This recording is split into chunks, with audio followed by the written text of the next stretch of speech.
We don't have clay in this one, but clay or putty are also good things to have because, and I say putty and not Play-Doh. Play-Doh, after it gets old, it cracks and it becomes messy. Putty doesn't do that, nor does clay. You keep clay a little damp. So whenever you store clay, you want to make sure it's stored slightly damp. And, little toys and cars. The temptation is to have, in a play therapy room, to have a lot of girl toys. Don't do that. Because some girls like to play with boy toys, okay? And remember what I said, even boys who have been sexually traumatized will play with dolls. So you want to have both in the room. There are some dishes, some food things, like play food things in here. So kids who have had some type of trauma in their background will play with almost anything that's in a play therapy room and use that to tell their story. Now, they won't initially do that, especially little boys. They're a little bit harder to get them to begin to open up to you. They will pretty quickly go towards a sword. I don't generally keep guns in my therapy office, especially if little boys have, if they live in an environment where guns are used a lot. When I worked in the inner city of Chicago, one of the little boys' dad was killed by a gun. And I made the mistake of having some water guns in my office. And he came in, and that's what he was naturally drawn to. And he would always shoot at me and say, "You died. You need to be dead." And again, that's him retelling his story. That's probably one of the places that I don't go with kids. Some therapists do. Some therapists, and then they give room for the kids to talk about it. I think it just probably goes to some of my own background, and I avoid them.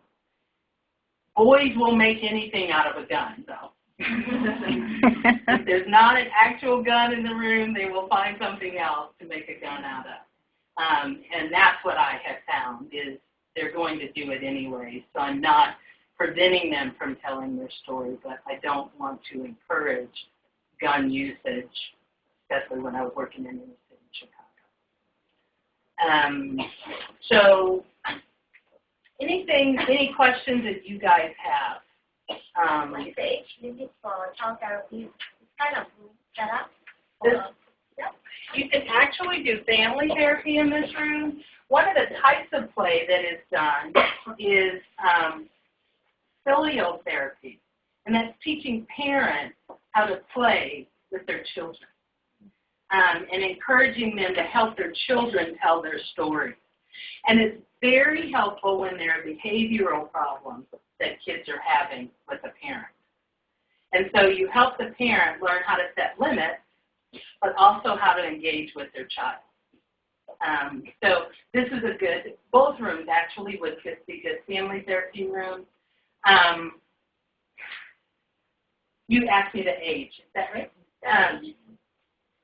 I'd say you can do therapy, play therapy with kids. I know that Mary sees children, I think as young as 2. I know she has seen 2-year-olds. I've never seen 2-year-olds. My youngest that I've seen is, no, I take that back. I did see an 18-month-old once. But it was very brief that I saw that child. But most of my therapy has been either with 3-year-olds and older. Up to, I've done play therapy with 17-year-olds, playing games, or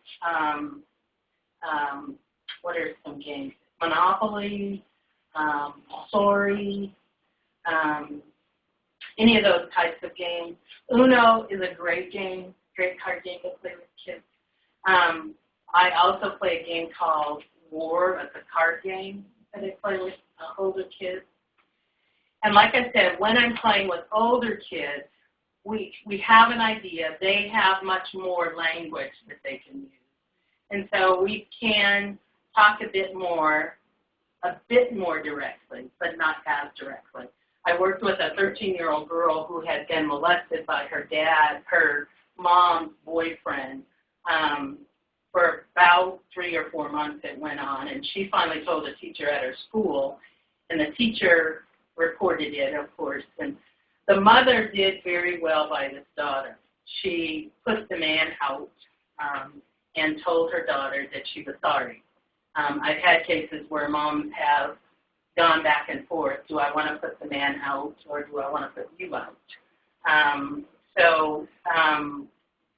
This child, though, and this is one of the things you want to remember when it comes to sexual abuse with teenagers, with adolescents, is they will not always want to talk about it. So you may know about it, and they know you know about it, and you may say, well, Mom tells me that, actually in your intake, that's when you would find out, and I generally do my intake with the parent and the child in the room initially. And the child hears Mom tell me that my boyfriend had sexually molested her for 3 months. And so when I'm just with the child, we talk, and I say, is this something you want to talk about? No, I'm okay with it now. Now, she had begun to act out. Her grades were failing in school, and she was starting to hang out with a crowd that wasn't very good for her, but she was okay.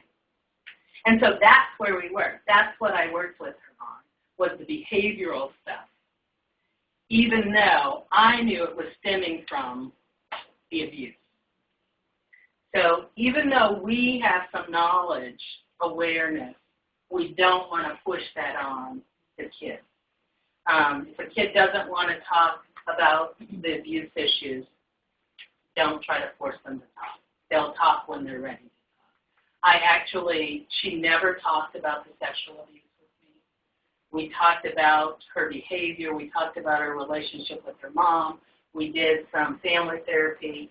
Mom wanted to push to have her talk, and I had to convince Mom that it was not beneficial to push her to talk about it, because I know eventually it will come up for her, if not as an adolescent, as an adult.